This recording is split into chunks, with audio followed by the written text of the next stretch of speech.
Thanks be to God.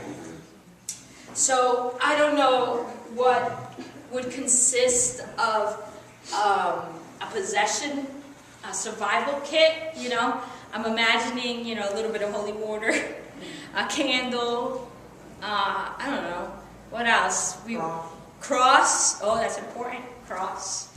You know, that's like a little survival kit, right? Like, can you imagine getting a phone call from me? Hey, listen, we need to go on to someone's house to cast demons out, and I'm going to tell you, I'm going to be very honest, I've gotten those phone calls. Pastor, we need you. There's something funny going on. And I'm like, Lord, have mercy on me. That's all I can say. You know, I have had those phone calls, and I have seen some interesting things. I really have. And some scary things. Some really scary things. But this story is a lot more than that. See, that would be easy to focus on that. And it would be easy to focus on saying that, you know, we can be possessed and we can do evil. And it's too easy. That is too easy to go there. Really what the scripture's talking about is Jesus preaching and healing. He went and preached and healed. Now, I want to share a story, and I've probably shared it before because I really like this story. So I'm going to share it again because it's a really good story to share, okay? So before I became a pastor, I had a church in New York. It was in the village, okay? And the pastor, if you think I was radical, he was more radical than me. And I've often shared about him, you know, and I didn't know whether I was going to go Sunday and he was going to be there, if he was going to be arrested somewhere. That's how radical he was. And it was wonderful. It was wonderful. It was wonderful to see a preacher in action, okay? That's where I learned it from. You know, I'm not original. I get it from him. And part of his worship service, was, after the benediction, we all went to the side of the church and we made sandwiches. It would be sandwiches and apples, oranges, and a juice to give to the homeless. It was part of worship. Everybody participated. If you were there and you were hungry, you got fed. But if you were there and were not hungry, you prepared these little bags. And you would take as many bags as your hand can hold. And as you're going home, you give these bags to someone who you felt needed this. And of course, it's New York. There was quite a few homeless. So as I was going from New York to New Jersey, I was going to find a slew of homeless people, and I would give these bags to the homeless. Okay? So I had one bag left, and I was in the tunnel waiting for the train. Okay? And there was this woman who probably had schizophrenia, and she was talking to herself, and she had her carriage, and she was irate. Whoever she was talking to, she was having an argument with. And it was not a good time to be interrupting anyone in the middle of an argument with no one.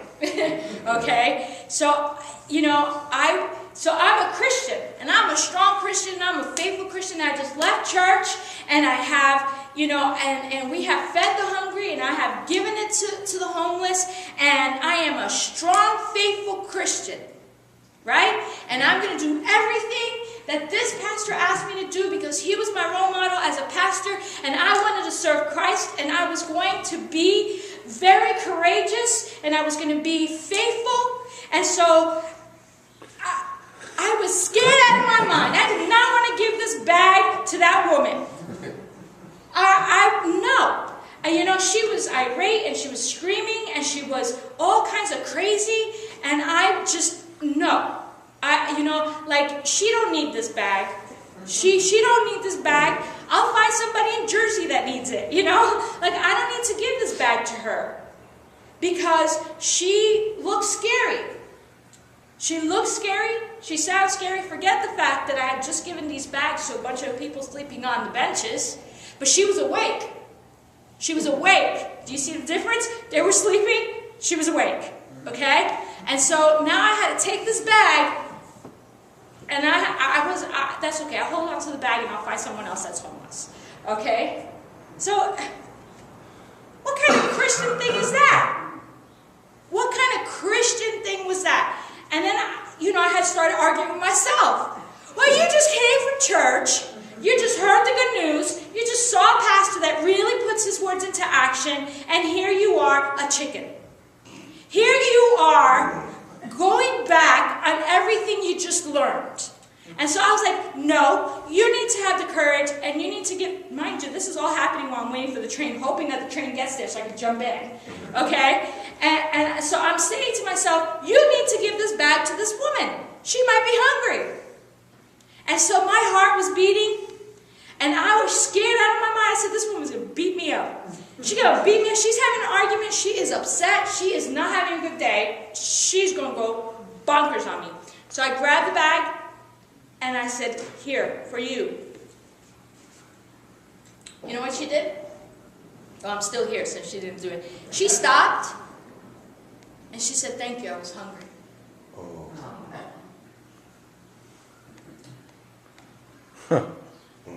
Thank you, I was hungry. Do you know how stupid I felt? Excuse my language, Facebook. I felt so ridiculous. I felt like the worst Christian in the planet.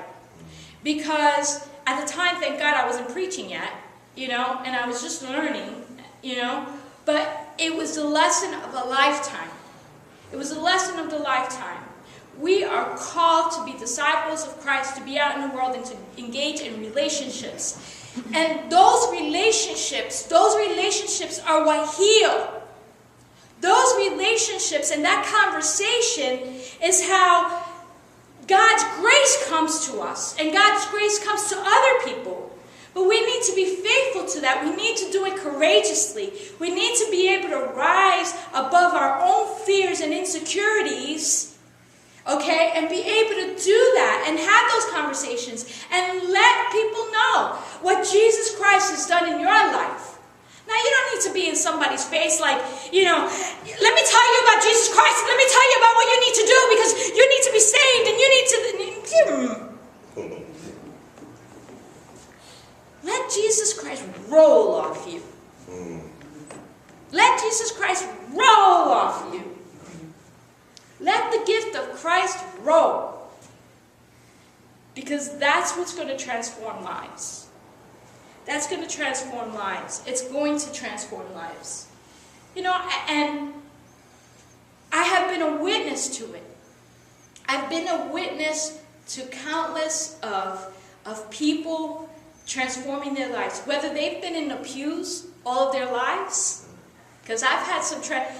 I think the biggest and the most enjoyable transformation is someone who's been in the pews their whole entire life, has gone to Sunday school, youth group, and, have never missed a Sunday, and then one day it just clicks in their mind, and then they become like holy roller, Jesus holy rollers, like just Jesusified, I like that, It's just as good as getting a prostitute from Camden to change her life. For me. See, there isn't a difference. Do you understand? There isn't a difference between you being in the pews all the time, every Sunday, and being part of the church and being active in the church, and someone out there in the streets that gets transformed, gets it. Because it's a transformation and new, and that's what God is doing. But sometimes we need to renew that. We need to renew it and renew it and renew it and renew it. That's why we need to let Jesus roll off us. It's a great thing. Evil exists. We see it. Evil absolutely exists in this world. But let me tell you the secret about conquering evil. Jesus Christ. Okay? And how he does that is he uses us as vessels to be able to pour out healing, to be able to pour out love, to be able to pour out mercy, to be able to pour out compassion. And if you're preaching Jesus and none of those are with it, if discrimination, oppression, marginalization, and all those things are added to it, that's not Jesus. That is who Jesus says, be silent. you are not of Jesus. So, I don't have an emergency possession kit. I'm ready. I'm always ready. But the truth is that today is about healing. It's about preaching, all of us preaching the good news. The good news of Jesus Christ, the good news of salvation, the good news of healing, the good news of mercy and compassion, because that's how God transforms our lives so that we can transform other lives. Amen? Amen. Amen. Amen. Amen.